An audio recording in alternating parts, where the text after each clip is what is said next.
پاریس، شهرداری منطقه 17. کنفرانس ایران به پا خواسته در مقابل رژیم اعدام‌ها با حضور خانم مریم رجوی، رئیس جمهور برگزیده مقاومت ایران، شهرداران، منتخبان و شخصیت‌های فرانسوی و کارشناسان، گزارشگران و حقوقدانان برجسته بین‌المللی. پروفسور هرتا دویبلر گملین، وزیر دادگستری آلمان 1998-2002.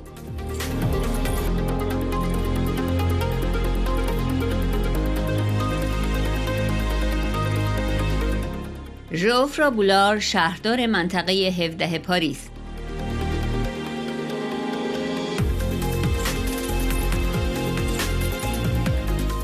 سفیر یواخیم روکر، رئیس شورای حقوق بشر سازمان ملل 2015، سفیر و نماینده دائم آلمان در سازمان ملل در ژنو 2014-2016.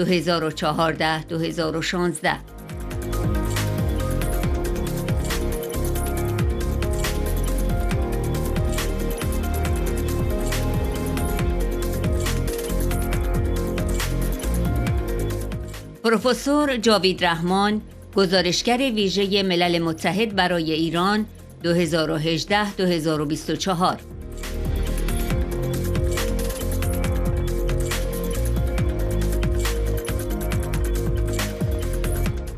دکتر مارک الیس، مدیر اجرایی انجمن بین‌المللی وکلا.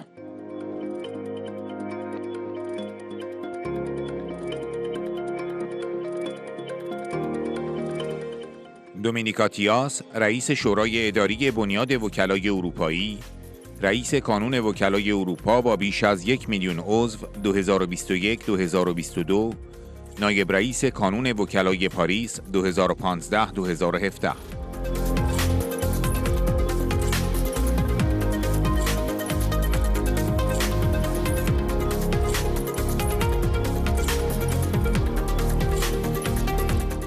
آلن ویویان، وزیر پیشین امور اروپایی دولت فرانسه، نایب رئیس مجلس ملی فرانسه 1982-1983، رئیس هیئت بین وزارتی مبارزه علیه فرقه ها 1998-2002.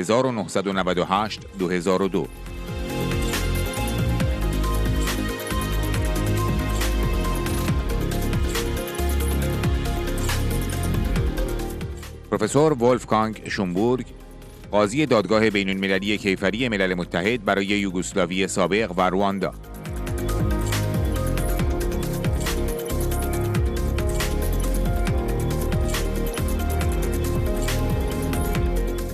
سونیا بیسرکو، عضو کمیسیون حقیقتیاب ملل متحد در مورد نقض حقوق بشر در کره شمالی 2013-2014،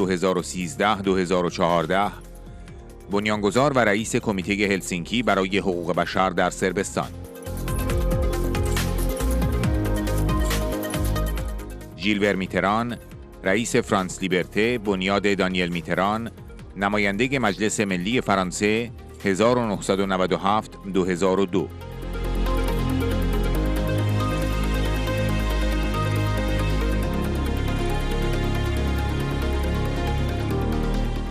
ژان فرانسوا لاگاره، شهردار منطقه 1 پاریس 2000-2020، رئیس بنیاد مطالعات خاورمیانه.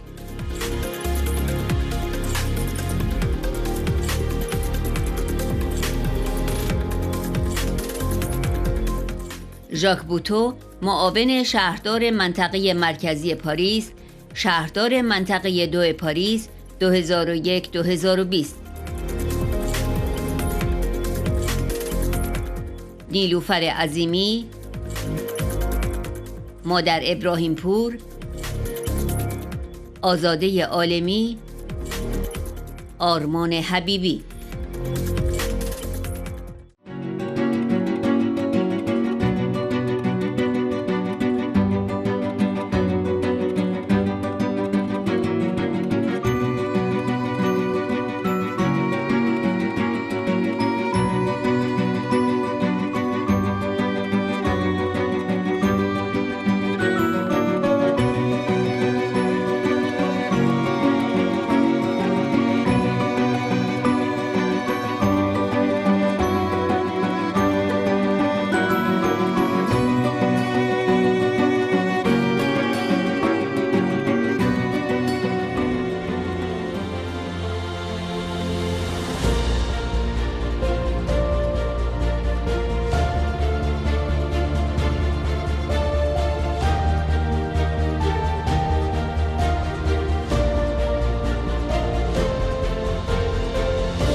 Monsieur le maire du 17e arrondissement, cher Geoffroy Boulard, Madame la présidente du Conseil national de la résistance iranienne, chère Mariam Rajavi, Monsieur le ministre, cher Alain Vivien, Madame la ministre, Monsieur l'ambassadeur, Madame la présidente, messieurs les maires et amis de la résistance iranienne, je reconnais là beaucoup de visages très, très fidèles.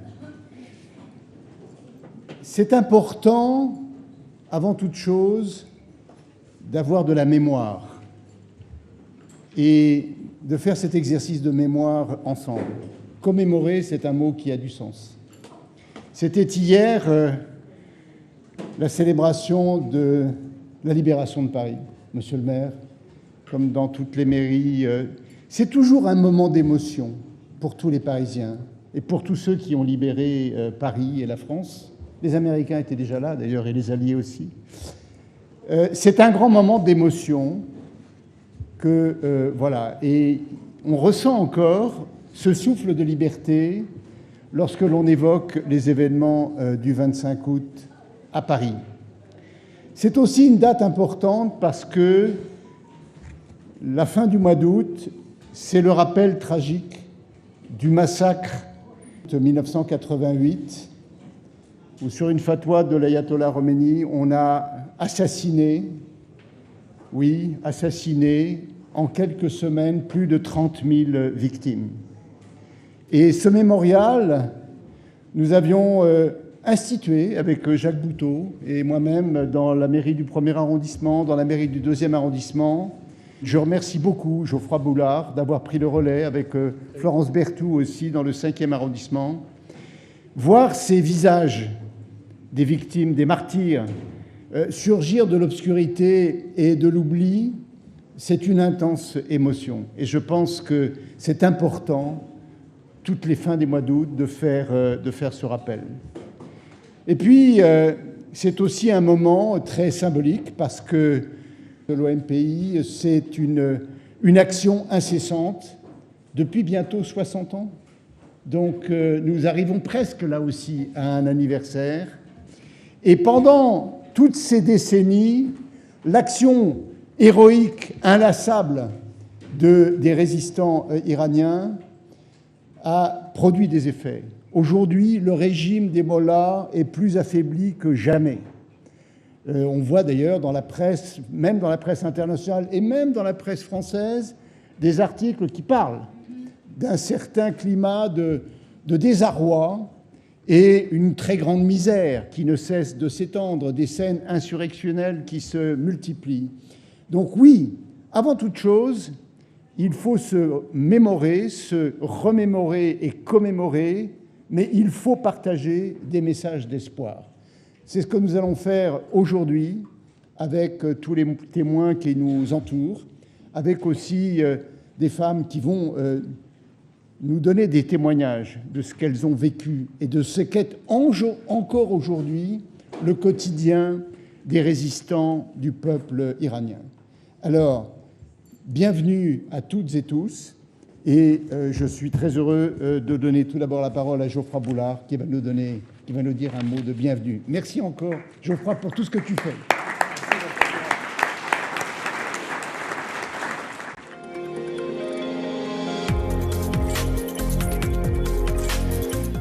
ژوفروا بولار آنچه همواره مرا به شدت تحت تاثیر قرار داده مبارزه شجاعانه زنان و مردان ایرانی برای آزادی و دموکراسی در کشورشان بوده است. من تصمیم گرفتم بدون هیچ قید و شرطی از برنامه 10 ماده‌ای خانم مریم رجوی حمایت کنم. این برنامه برای من چشماندازی روشن و دموکراتیک از آینده ایران است. ما شهرداران در سراسر کشور و همه استانهای فرانسه حمایت قوی و مستمر خود را از مقاومت ایران ابراز داشتیم. بیانیه‌ای تاکنون به امضای بیش از 1000 شهردار فرانسه رسیده است که نقش سرکوبگرانه رژیم علیه زنان و مردان ایران را محکوم می‌کنند و به تأکید نفی 2 دیکتاتوری یعنی دیکتاتوری شاه و دیکتاتوری آخوندها را اعلام می‌کنند. Madame la Présidente, Mesdames et messieurs, et en particulier merci à Jean-François Le Garret, ancien maire du 1er arrondissement, ancien collègue et ami. Je suis particulièrement heureux de vous accueillir et d'être aujourd'hui à vos côtés, Madame la Présidente, en coopération avec le Comité des maires de France pour un Iran démocratique et j'y associe évidemment le Comité de soutien aux droits de l'homme en Iran, en tant qu'organisateur de cette exposition, conférence à la mairie du 17e arrondissement. En tant que maire, la question de l'Iran n'est pas pour moi une abstraction lointaine. C'est une conviction intime et c'est une préoccupation constante depuis de nombreuses années. Ici, dans le 17e arrondissement, où nous avons déjà organisé un certain nombre de conférences sur la censure en Iran, avec des artistes, avec des poètes, avec des écrivains, avec des journalistes. Bien que la richesse millénaire, chers amis, de la culture persane et la beauté de son patrimoine soient admirables, ce qui m'a toujours profondément marqué, c'est la lutte courageuse des femmes et des hommes iraniens pour leur liberté et pour la démocratie dans leur pays.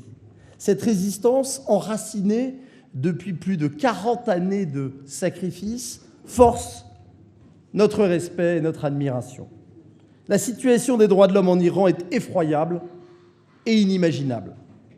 L'année dernière, à l'occasion de la Journée internationale des droits de l'homme, nous avons affiché ici, sur le fronton de notre mairie, une grande bannière portant les visages de 11 prisonniers politiques condamnés à mort. Dans un pays comme la France, patrie des droits de l'homme, la peine capitale est inacceptable, absolument inacceptable. C'est pourquoi je condamne avec force la peine de mort en Iran. Et j'ai décidé de soutenir sans réserve le plan en 10 points de Mariam Rajavi, qui nous fait l'honneur d'être parmi nous cet après-midi. Ce plan, il appelle à l'abolition de la peine de mort. Il appelle à l'égalité entre les femmes et les hommes. Il appelle à la séparation de la religion et de l'État. Il appelle au respect des droits des minorités ethniques. Il appelle à un Iran non nucléaire.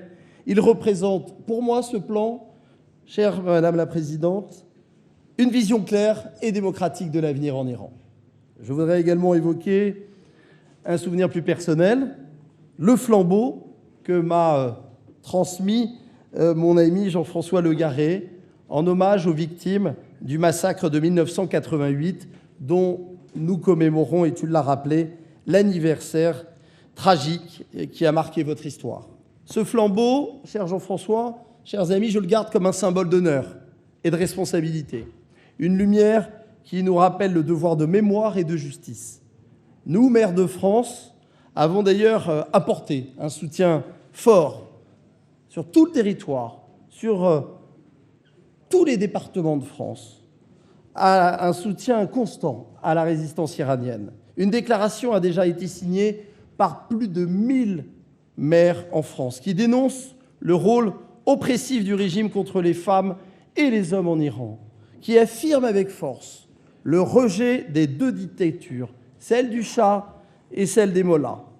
Cette déclaration exige que les pasdaran, le corps des gardiens de la révolution islamique, soient inscrits sur la liste des organisations terroristes. Soutenir, chers amis, cette vision, c'est affirmer notre solidarité avec un peuple en quête de liberté, de dignité, de justice. En tant que Français, c'est notre responsabilité de le dire. Nous sommes à vos côtés. Et j'y associe Jean-Didier Berthaud, conseiller de Paris, délégué aux affaires internationales et aux relations européennes à la mairie du 17e.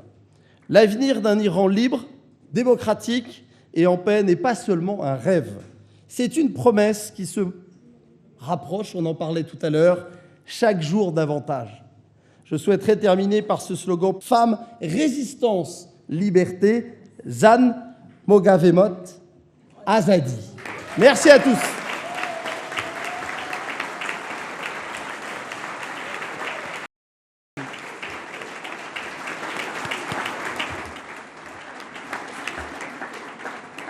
Merci, Monsieur le maire. Elle incarne justement la résistance, elle représente les femmes et elle porte très haut le flambeau de la liberté, avec beaucoup de courage, de dévouement. Elle traverse le monde pour plaider en faveur de la démocratie, devant les parlementaires, devant le Conseil de l'Europe, partout. Et le message est toujours de dire qu'il faut naturellement que la dictature des mollahs se termine, mais que c'est la démocratie qui doit leur succéder. Mariam Rajavi, président du Conseil national de la résistance iranienne.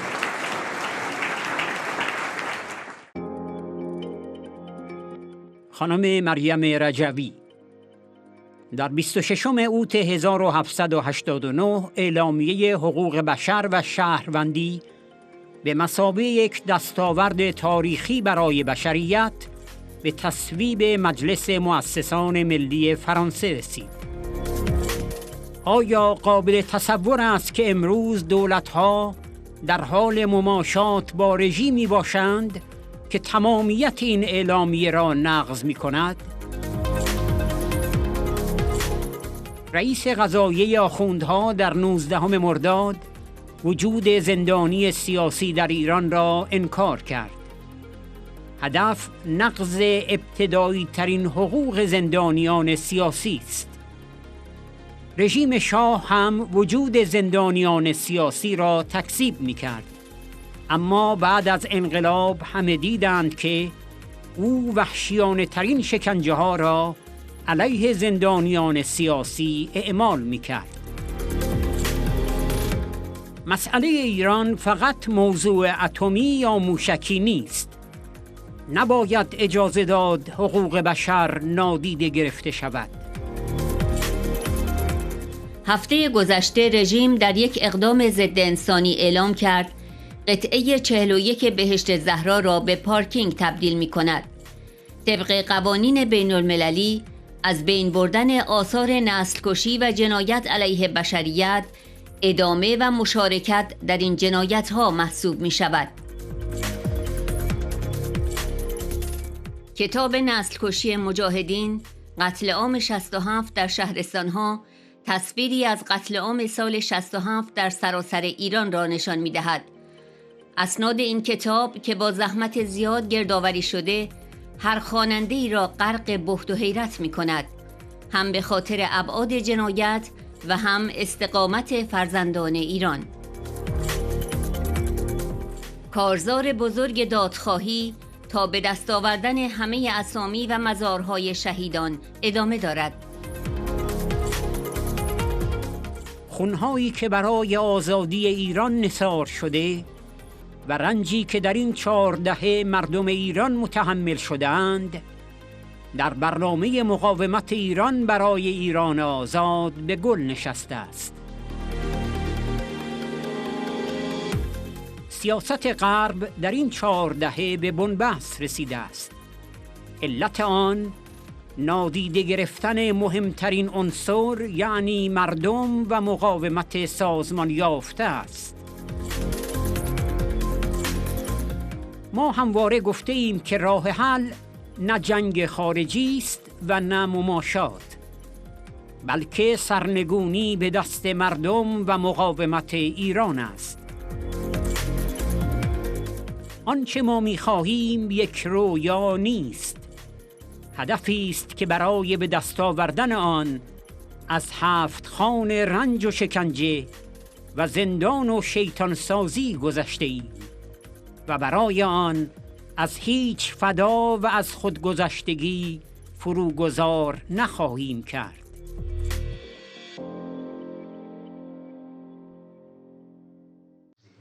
Mariam Rajavi, présidente du Conseil.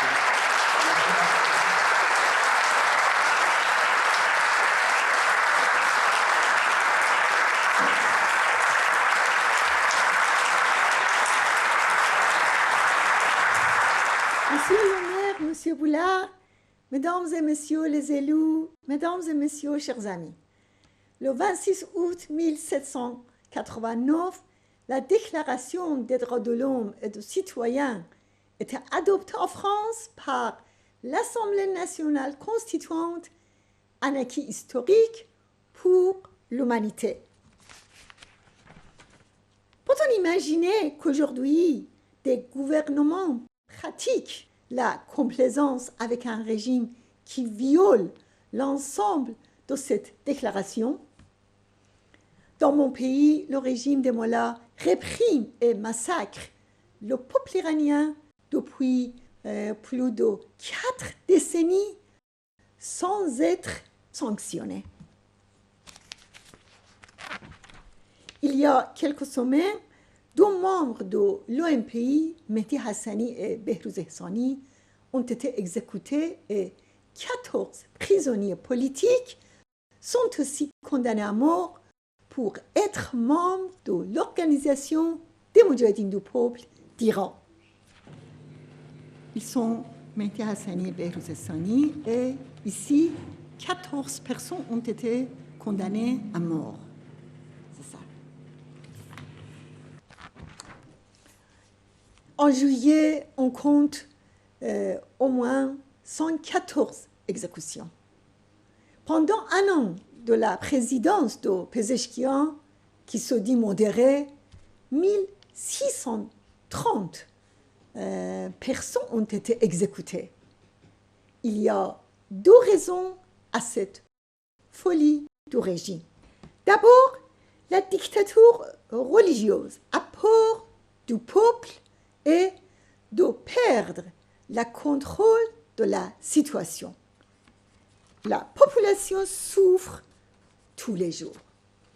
Il n'y a ni électricité, ni eau, ni pain, et les prix sont très élevés. Il y a des protestations quotidiennes partout en Iran. La population est descendue dans la rue à Shiraz et à Kazeroun pour crier « Liberté, liberté ».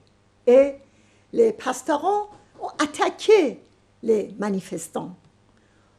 Pour la dictature religieuse, les exécutions et la répression sont le seul moyen d'empêcher un soulèvement populaire. L'autre raison est l'absence de sanctions et d'obligation de rendre des comptes. Ceux qui commettent ces crimes aujourd'hui sont les mêmes qui ont commis les massacres des années 1980 et surtout de 1988 en toute impunité. Dans les années 80, le régime a exécuté des dizaines de milliers d'opposants. En 1988, Khomeini a lancé un fatwa qui a provoqué un immense massacre dans les prisons. Le massacre de 30 000 prisonniers politiques, dont la majorité étaient membres des Moudjahidines du peuple. Voici un livre sur le massacre de 1988 dans 26 provinces d'Iran.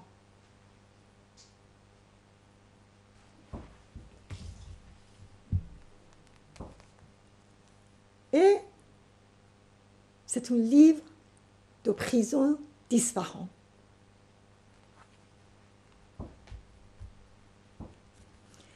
Très peu de gens ont parlé de ce génocide.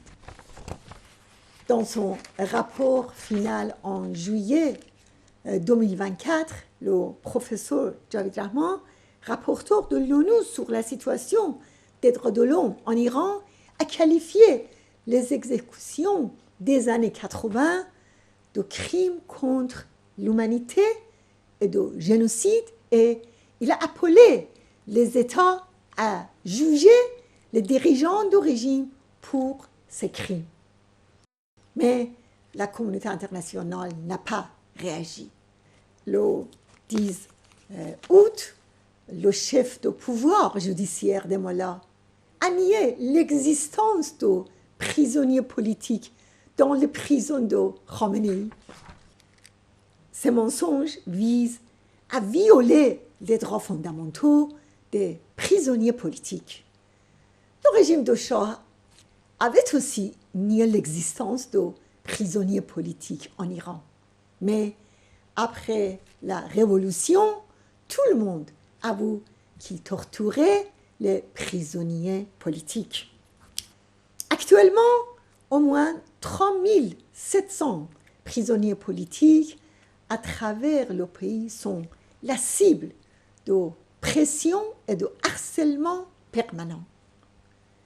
Le régime des mollahs pratique la torture, il lance des attaques massives contre les prisonniers sans défense, il jette les prisonniers dans des cages, il isole les prisonniers dans des prisons secrètes, il empêche les malades de recevoir des soins, il fabrique des dossiers pour prolonger leur peine, il kidnappe et déporte les prisonniers pour aggraver leurs conditions.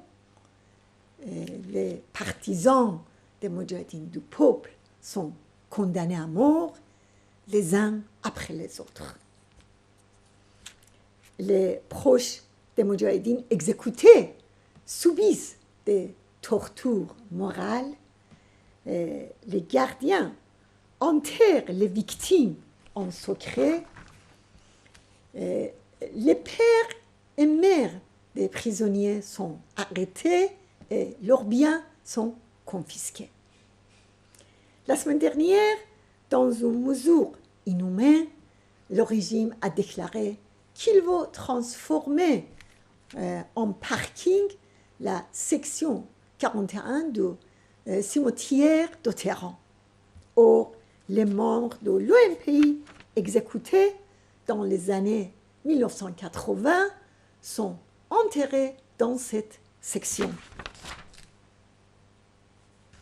Le régime veut cacher toutes les traces du massacre. Le premier responsable de tous ces crimes est Khomeini, et cela montre que le régime a peur de la résistance qui se développe à travers le pays. L'an dernier, les prisonniers politiques ont manifesté plusieurs fois. La campagne des mardis contre les exécutions a commencé à la prison de Rez El Hessar, près de Téhéran, en janvier 2024. Aujourd'hui, chaque mardi, il y a une grève de la faim dans 50 prisons d'Iran. Chers amis, la question de l'Iran n'est pas seulement son programme nucléaire ou balistique. Il ne faut plus permettre que les droits de l'homme et le droit du peuple iranien à vivre libre soient ignorés.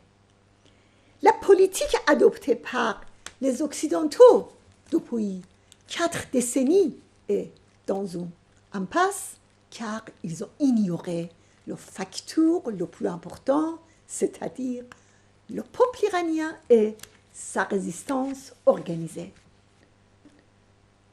Nous avons toujours affirmé que la solution n'est ni la guerre étrangère, ni la complaisance, mais le renversement de régime par le peuple iranien et sa résistance organisée.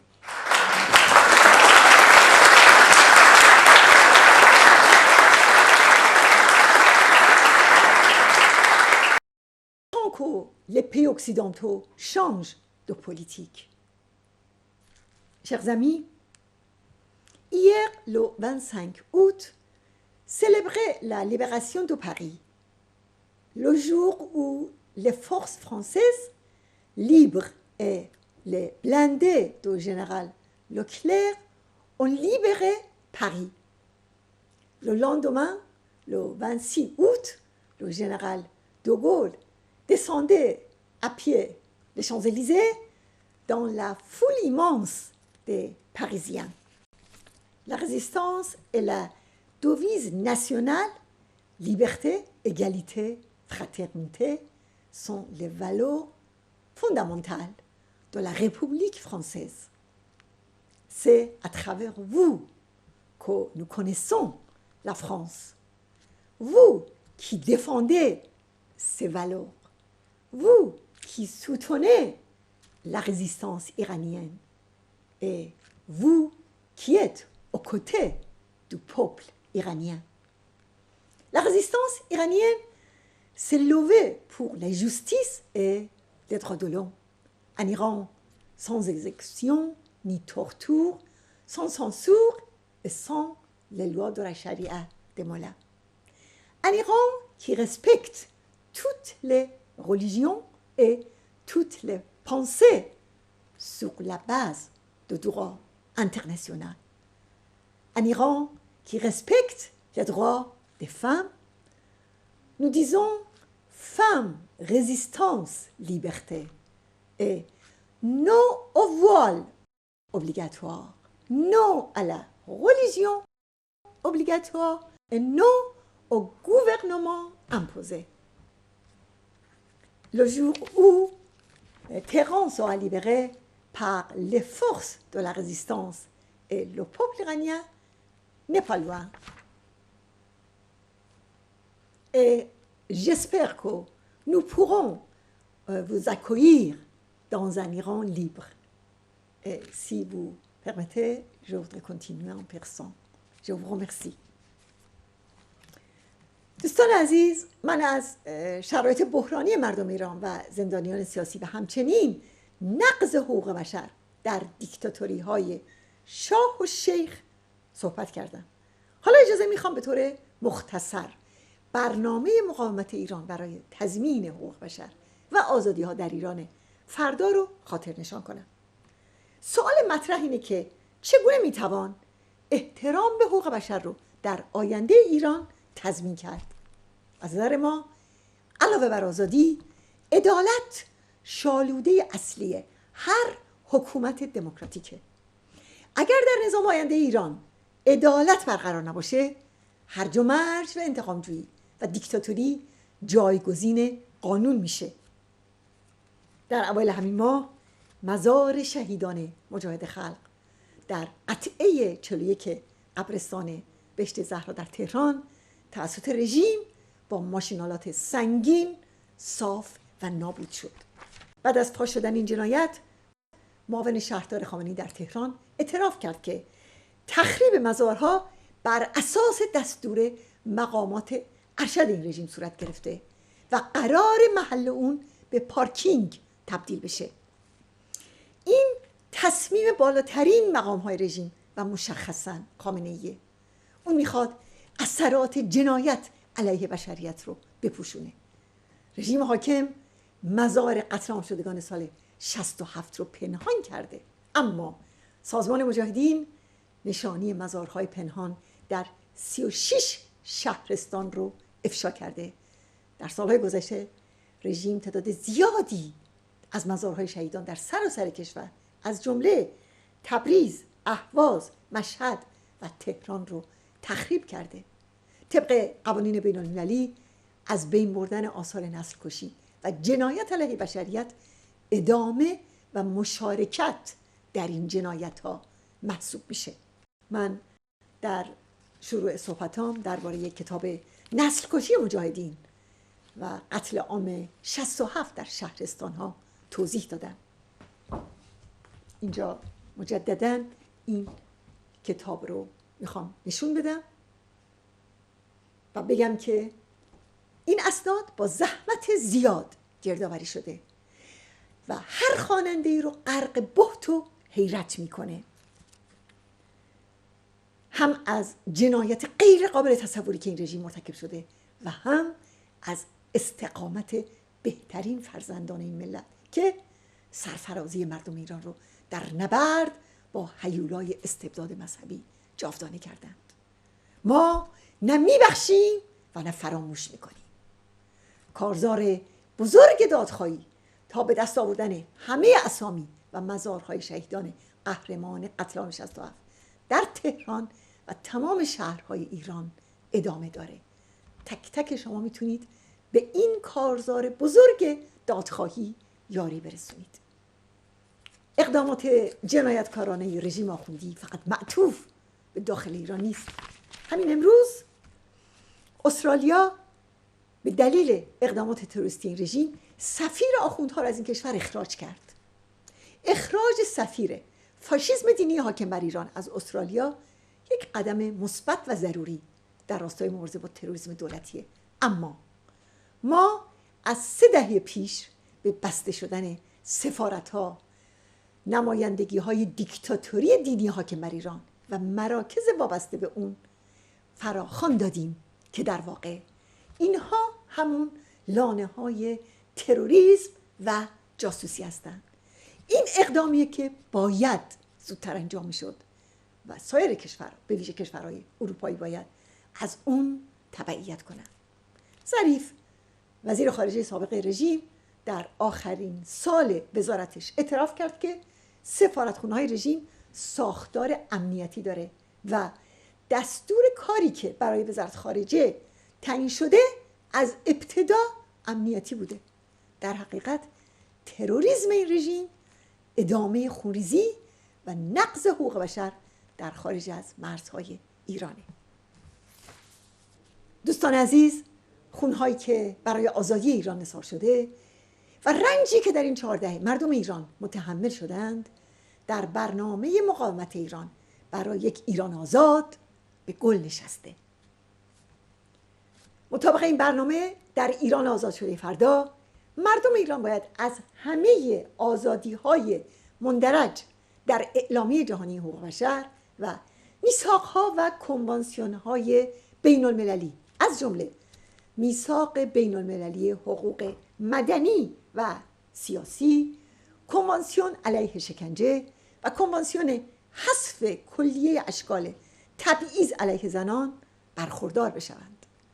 شورای ملی مقاومت از تحقق تمام مواد میثاق جهانی حقوق بشر دفاع میکنه، از جمله لغو حکم اعدام، منع هر گونه شکنجه تحت هر عنوان، آزادی کامل بیان، عقیده و مذهب، مطبوعات، فضای مجازی و احزاب و اتحادیه‌ها، تبدیل رادیو و تلویزیون به محلی برای نشر اخبار و اطلاعات و بحث آزاد بدون سانسور، لغو قوانین شریعت آخوندی، خلع سلاح و انحلال سپاه پاسداران، بسیج و وزارت اطلاعات، همچنین انحلال دادگاه‌ها و دادسراهای انقلاب اسلامی و سایر نهادهای سرکوبگر، تأمین امنیت غذایی تمام آحاد مردم و برپای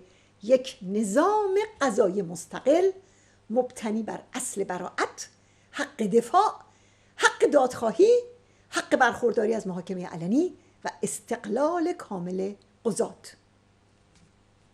دوستان گرامی، آنچه ما می‌خواهیم و آنچه مردم ایران می‌خواهند جامعه‌ای است بر اساس حقوق بشر، آزادی، دموکراسی و برابری.